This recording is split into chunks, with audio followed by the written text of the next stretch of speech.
everybody, thanks for coming back to my little channel I'm trying to make. So update on the truck. Saw the cab corners were done in the last video. I think I'm gonna step away from the bodywork for a while, take a break from that. It's pretty cold outside and I just want to do something different a little bit for a while, so maybe keep working on this and get it running at least. So what I'm thinking about doing right now is doing the exhaust. So I want to try to build my own exhaust and we'll see how that goes. So this side of the engine on the driver's side, I already have that header on. I'm using Hedman long tube headers, just 1 5/8 primaries, and they have 3-inch collectors, ball and socket flange with that reduced down to 2.5 inches. So I'm gonna run 2.5 inch exhaust. I got this header. I washed them all down with acetone when I got them. They just have paint on them to protect them from rust, but I went ahead and just put header paint on them just because it helps a little bit. They still rust eventually anyways, but I'm not spending $700-800 on coated headers for this thing, so these will work great for what I want to do. So what I am going to use though, I'm using a Borla Pro XS muffler. It's a dual inlet, dual outlet. I've always had Flowmasters. They sound great, but I want to try something that might not drone as much, so I'll try it out. It should sound good. It's pretty much straight through. What I plan on doing is off the header basically. Well, there's the gas tank on the driver's side. So I got like the gas tank here. So pretty much I need to come off the driver's side header and come around this way to the passenger side and go up like this with the passenger side header and exhaust. Put my muffler back here and do whatever. I have an X pipe too. I need to get that out. I'm gonna run an X pipe before the muffler. And I'm just gonna use these, I bought these mandrel U-bends. So when I make turns and stuff, I can just cut these where I want. And you know, I don't know, just figured it'd be fun. The mandrel bends look good, and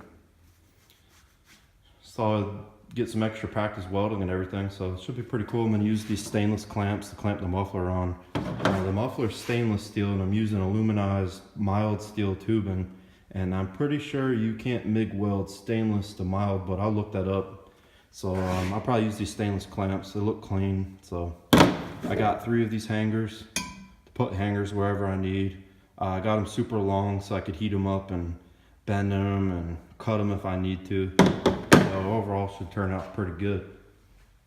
But before I put this other header on, which is what I need to do next, I haven't put it on yet because I want to kick the starter over that I put on. I got a TCI mini starter.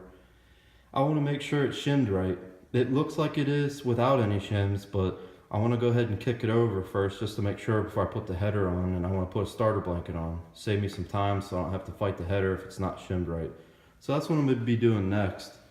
And before I spin the motor over, I want to prime the engine. I want to make sure the engine's nice and lubed up. It's been sitting for a while, so I want to lube it up, pressurize it before I turn it over. And I went ahead and bought one of these oil priming tools from Jegs. So after messing with this for about an hour, hour and a half, this oil pump prime tool is a piece of shit. Don't ever buy one. I ended up cutting the end of it off. That was for the drill.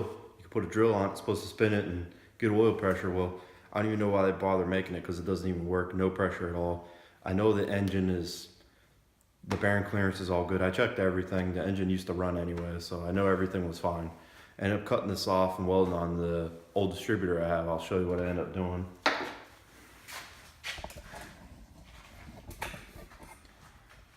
I have an old Street Fire distributor I used to use.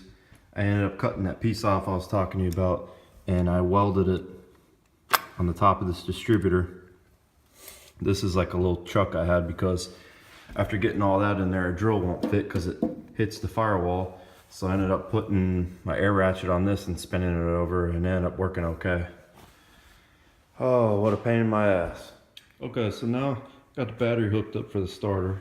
Went ahead and took the positive battery cable from the positive lead. And then I took a ground strap, put it on the cylinder head, and then put it on the negative lead. So now all I got to do is jump across these two terminals on the solenoid and get it to turn over.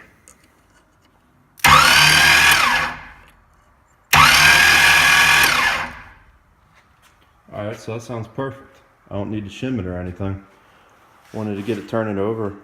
You know, if you go to turn over your starter and it's going sounds like metallic or metal rubbing together, and you go ahead and take it off and start shimming it a little bit at a time. But this one sounds perfect, so I can go ahead and put on the starter blanket. I'm going to go ahead and bolt on my torque converter and inspection cover thing, and go ahead and get this header on. So bring you back when I get that done. I just finished getting my passenger side long tube header on. I got the starter blanket on there. That's on there. Glad I'm putting that on there. Header comes pretty close to it. And then I went ahead, bolted on my inspection cover for the torque converter and flex plate. Got that all wrapped up. Oh my god, this header was not fun to get in. I thought for sure, oh yeah, truck, I got tons of space to put the header in. Should be no problem. Nah, it sucked. Probably mainly because this particular truck, it's probably hard to tell. You can kind of tell, but the engine is offset to the passenger side from the factory for this truck. So it gave me limited space between the frame and the transmission over there. Really freaking tight to get it on there. These headers are made for the offset engine, but it was a job. And let me tell you, if you've never messed with headers before, and you guys that have put headers on, I don't care who you are, headers suck. They're awful to put on. You have to use the open end of a wrench a lot of times, like just like this one. Hard to get on. Best thing I can tell you, put them in a couple turns, barely. Get them all started before you wind them in. Find the hardest one that's going to be to put in. Put that one in, wind that one in most of the way first. But it's a game. Tighten, loosen, tighten, loosen.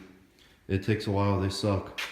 I'm using some, I should have taken a little video before, but I'm using some like crushed aluminum gaskets. They're kind of like layered. I'm hoping they work and I don't have to keep changing the gasket. They're Percy's aluminum reusable flange gaskets. Never tried them. I've tried other gaskets before. They all leak. They all suck. But I'll give these a try. Hopefully they work good. So, but I think I'm gonna go ahead and end that video here for now. It took a while just to get to this point, but getting there. I had to take the valve cover off so I could get some extra space. So that's what I got going on in here. I got just some Comp Magnum roller rockers, trick flow heads. I got Comp, I think they're like high energy or extreme energy chromoly push rods. So decent, not bad.